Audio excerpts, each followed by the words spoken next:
sulat na. Sulat mo pangalan mo, dali.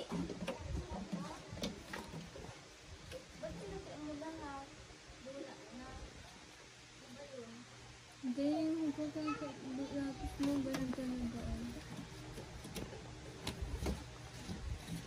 Manap.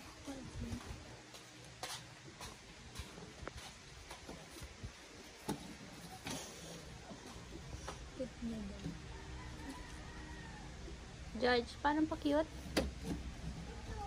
Bakit ka nga ang anak kong? Bakit nga ang anak kong?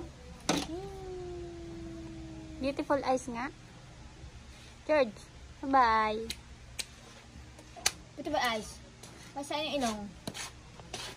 Sanda yung ilong mo? Sa ilong. Ilong? Saan Bakit? Bakit? Bakit ng baby ko?